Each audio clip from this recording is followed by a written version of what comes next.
Back here in the States, Maine Democrats are facing a tight turnaround to replace the party's nominee for the Senate, Dan Platner. We learned just moments ago that Platner, and this is important, officially withdrew from the race today, formally ending his bid for the highly contested Senate seat following what can only be described as a slew of controversies and a recent credible allegation of rape.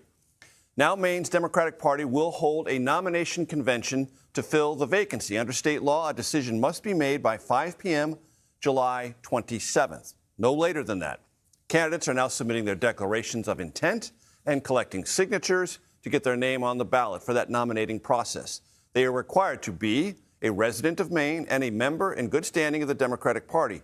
Here is what the Maine Democratic Party Executive Director said about this process. We are continuing to race towards the release of our fair and inclusive process to select a new U.S. Senate nominee, and we are not leaving this office until that process is in the hands of you, the people. And Dan Kleban is one of the Democrats vying for the Senate nomination in Maine, and he joins me now. Dan, why you?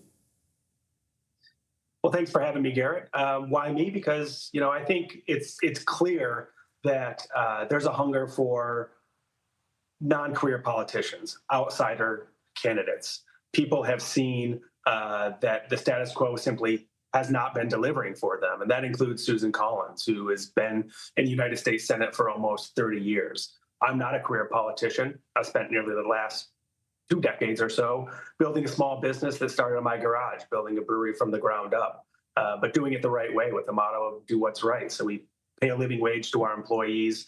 We cover 100% of their health insurance, give back to our communities. And I think there's a hunger for people, that can think outside the box and build things and show that we can create an economy that wins, where everybody's a winner. I think that I bring that experience to this race, and that's frankly unique in this day and age. But Dan, you tried this before and it didn't take. You were a candidate for this position earlier and it didn't work. So what does that tell you? Look, my number one goal from the moment I started talking about entering the race was to beat Susan Collins. And when, Graham Platner got in the race, and eventually our governor got in the race, that remained my number one goal. And in order to do that, I thought, clearing the primary field and letting the governor and Graham have it out was going to give Democrats the best chance of beating Susan Collins. So that remains my guiding light, and it's the reason I'm getting back in this race, because I think I am the strongest candidate to beat Susan Collins, because, again, I'm not a career politician. I've been married for 22 years. I'm raising twin 15-year-olds. I understand what it's like, the challenges that parents face raising teenagers these days in the era of AI and social media. I think I bring that unique perspective that's sorely lacking in Washington, D.C., where too many politicians aren't doing right. They're in it for themselves. The amount of grift going on in Washington, D.C. is simply out of control. And politicians like Susan Collins aren't looking out for the interests of ordinary, hardworking Mainers. I see it every day. People are suffering. They can't afford their housing. They can't afford education. They can't afford health care. And thinking that just by doing the same thing over and over again, we're going to get different results is foolish. We need change, and we need a fresh perspective, and we need someone that comes from outside a political establishment. Dan, you've described yourself as a get S done Democrat. You can fill an S in if you want. What does that mean? Look, as a small business owner, I understand that I'm driven by results. I don't let perfect be the enemy of the good. People are hurting. They cannot wait for perfection. They want to see results, and they want to see them now, and they deserve results. And Susan Collins is not delivering results. She's delivering for herself and for insiders in Washington, D.C. I have built a small business here in Maine that employs over 100 Mainers. I've shown that I can deliver results, and I can build things that not only deliver for the entrepreneurs, but deliver for workers, for my community, and for in the environment up here in Maine. And I think we need more people that have that kind of understanding and experience. It's sorely lacking. So let me pick up on that, Dan, with your permission, because you say you have permission. You say the system is rigged.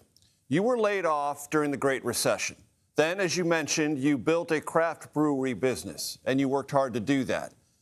The success of that business, doesn't that vindicate the truism that America, if you work hard and absorb a blow, you can get ahead, meaning the system isn't necessarily rigged if you have a good idea and are willing to fight for it?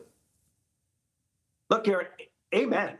I mean, that is the unique promise of America. Unfortunately, I was lucky. I consider myself fortunate. Yeah, I worked my ass off, no doubt about it. But the fact is that today the American dream is a myth to most people. Most people, they're playing by the rules. They're working hard.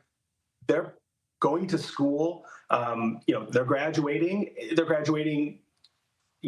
Hamstrung and saddled with student loan debt. They can't afford a house. They can't imagine even starting a family.